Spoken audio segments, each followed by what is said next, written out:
आप सभी को सादर नमस्ते। जय श्री राम। मेरे YouTube चैनल वसुधा के रंग में आप सभी का स्वागत है। अपने चैनल पर पुस्तक श्रृंखला के अंतर्गत आज एक ऐसे ग्रंथ को लेकर उपस्थित हुई हूँ जो 19वीं सदी के अंतिम चरण में लिखा गया और जिसके लिखने पर एक धार्मिक क्रांति हो गई। इस कालजयी ग्रंथ पर लिखने के बाद धार्मिक क्रांति हुई। इस ग्रंथ ने वैचारिक क्रांति का शंखनाद किया। इस ग्रंथ ने चमत्कारों को चुनौती दी। इस ग्रंथ का लेखक ईश्वर, जीव, प्रकृति तीनों पदार्थों को अनादि लिखता है अपने ग्रंथ में।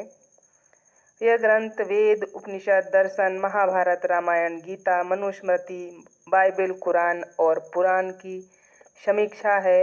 अपने आप में पुस्तकालय है। और अंग्रेज़ों से जब क्रांति हो रही थी, भारत के नौजवान जब मृत्यु को गले लगा रहे थे हंसते हंसते, तो उन्हें इस मौत को जीतने की घूंटी जिस ग्रंथ ने पिलाई थी और मौत को हंसते हंसते गले लगाने का जिस ग्रंथ से उनको मार्गदर्शन मिला था, वो ग्रंथ है सत्यार्थ प्रकाश। चाहे वो सरदार भगत सिंह हो, चाहे राम प्रसाद बिस्मिल हो, चंद्रशेखर आज़ाद हो, या कोई भी उस समय के ऐसे क्रांतिकारी हों, 85% क्रांतिकारी जो अपने साथ इस ग्रंथ को रखते थे। न जाने कितने लोगों का जीवन बदलने वाला ये ग्रंथ। और इसका लेखक जो कि 1857 की क्रांति का प्रणेता, मार्गदर्शक था, और वीरांगना लक्ष्मीबाई, नाना साहब तात्या टोपे, वीर कुंवर सिंह जैसे क्रांतिकारियों का मार्गदर्शक था, जो सभी लोग उस लेखक को अपना मार्गदर्शक मानते थे, जिसकी उम्र उस समय 33 वर्ष थी। उस लेखक का नाम, उस महर्षि का नाम है स्वामी दयानंद सरस्वती, जिसने हमारे समाज को बहुत ही अकल्पनीय चीज़ें दी और उन चीज़ों को पाकर हम धन्य हो गए। आज हम उसी ग्रंथ के बारे में कुछ बातें लेकर आए हैं।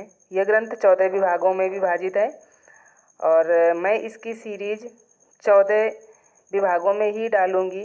आज प्रथम समुल्लास के बारे में हम बात करेंगे कि प्रथम समुल्लास में ये क्या लिखते हैं, और धीरे धीरे पूरे 14 समुल्लास डालेंगे। देखिए, हमारे आध्यात्मिक जीवन से लेके और आगे तक का सारे जीवन का हर समुल्लास में एक अलग ही विषय, अलग ही वर्णन मिलता है। और जो आध्यात्मिक क्रांति है, ये शुरू होके आध्यात्मिक जीवन से शुरू होके और व्यक्ति कहाँ तक पहुँचता है, इस ग्रंथ से बेहतर और कहीं शायद देखने को नहीं मिलेगा। तो चलिए हम देखते हैं कि प्रथम समुल्लास में क्या लिखते हैं महर्षि दयानंद सरस्वती जी।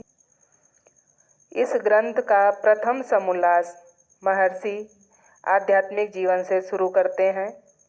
हम ईश्वर को कैसे जानें, कैसे समझें, सही सही अर्थों में कैसे जानें, इसका बड़ा ही विस्तार से यहाँ पर वो वर्णन करते हैं। ओम, जो ईश्वर का, परमेश्वर का मुख्य नाम है, निज नाम है, उस ओम नाम के विस्तार के साथ फिर अन्य 100 गौड़ नाम बताते हैं, और वो नाम कब, कहाँ, कैसे ग्रहण किए जाते हैं, उसका सारा अर्थ भी वो बताते हैं। ओम, जैसा कि हम अन्य भी जगह पर सब जगह पढ़ते हैं कि ये प्राकृतिक ध्वनि है, प्राकृतिक मंत्र है, और ओम ही ईश्वर का प्रधान नाम है, निज नाम है। इसका उदाहरण वो अपने शास्त्रों से भी देते हैं। यजुर्वेद से, छांदोग्य उपनिषद से, मांडूक्य, कठोपनिषद, मनुस्मृति, कैवल उपनिषद, ऋग्वेद मंडले, यजुर्वेद, सामवेद, अथर्ववेद इत्यादि से वो बताते हैं कि परमेश्वर का जो निज नाम ओम है, उसका वर्णन हमें अपने शास्त्रों में, अपने वेदों में भी कहाँ कहाँ मिलता है। और उसके बाद शुरुआत भी करते हैं ओम खम ब्रह्म, यजुर्वेद अध्याय 40 मंत्र 17 से वो ओम खम ब्रह्म क्या है, इसका वर्णन वो बताते हैं कि ईश्वर का नाम ओम क्यों है। क्योंकि वो रक्षा करने वाला है, इसलिए उसका नाम ओम है। व्यापक होने के कारण खम है। सबसे बड़ा होने से ईश्वर का नाम ब्रह्म है और सब वेद आदि शास्त्रों में परमेश्वर का प्रधान और निज नाम ओम है, बाकी सब गौड़िक हैं। सबको शिक्षा देने हारा है, सूक्ष्म से सूक्ष्म है, स्वप्रकाश स्वरूप समाधिस्थ बुद्धि से जानने योग्य जो ईश्वर है, इसलिए उसका नाम परम पुरुष है।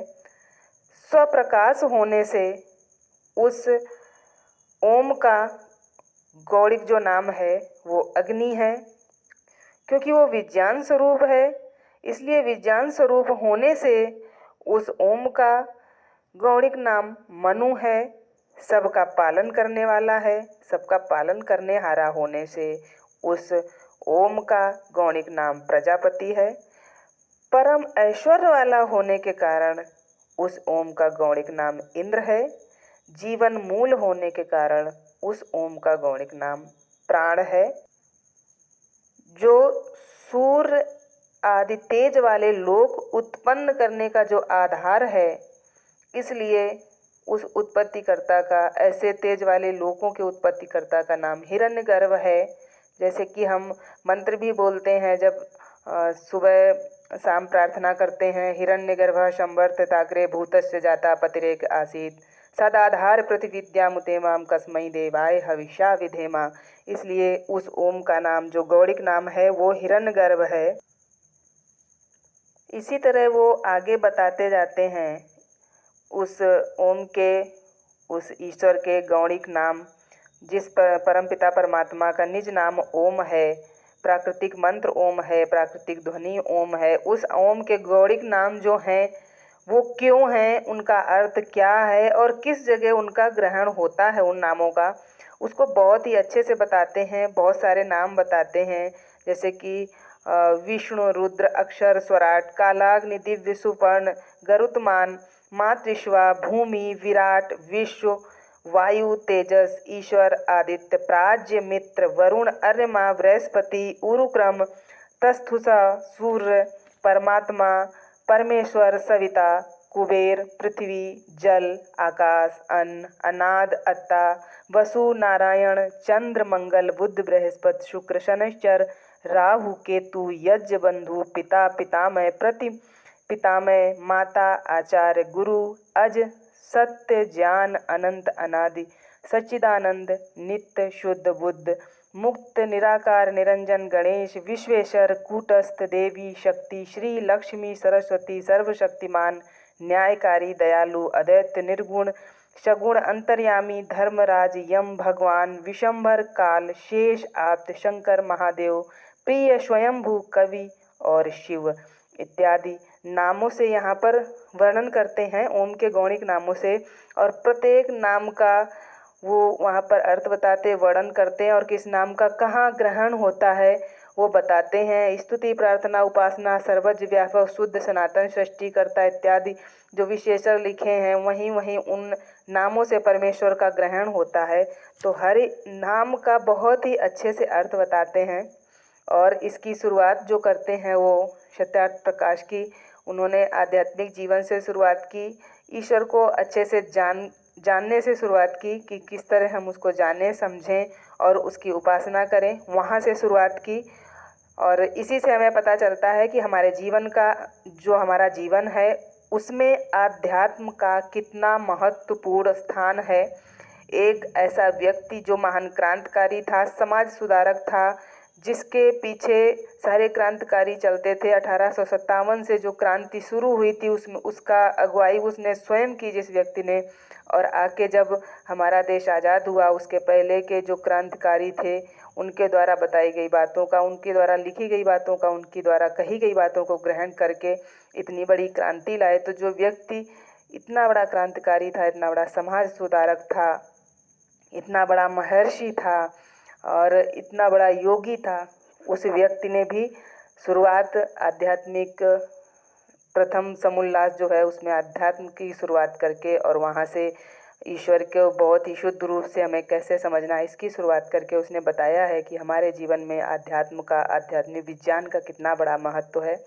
इसलिए हमें कभी भी अपनी संस्कृति से दूर नहीं होना चाहिए और हम इसमें प्रथम समोल्लास में बस इतना ही बताऊंगी संक्षिप्त में, और आपको ज़्यादा और अच्छे से पढ़ने के लिए सत्यार्थ प्रकाश पढ़नी पड़ेगी।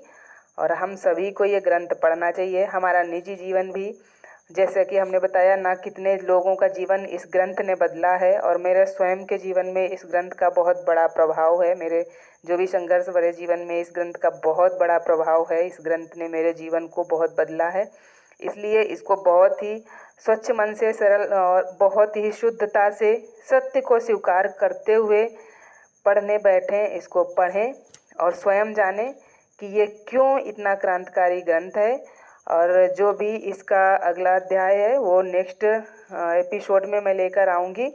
द्वितीय अध्याय में होगा संतानों का योग्य पालन पोषण, क्योंकि पहले तो हम अध्यात्म से अपने जीवन की शुरुआत करेंगे, फिर आने वाले समाज का निर्माण कैसा होता है धीरे धीरे आगे स्वामी जी पूरा बताते जाएंगे।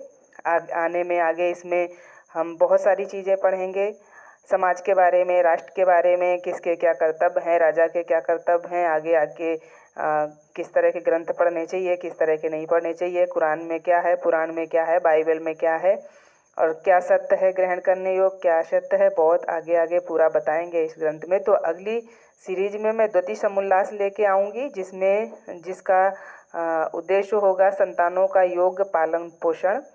और मुझे उम्मीद है कि आप लोगों को ज़रूर पसंद आएगा। थोड़ा समय निकाल के आप ये सुनेंगे भी और स्वयं के जीवन में सत्यार्थ प्रकाश को शामिल भी करेंगे। आप लोगों को पुनः सादर नमस्ते। जय श्री राम।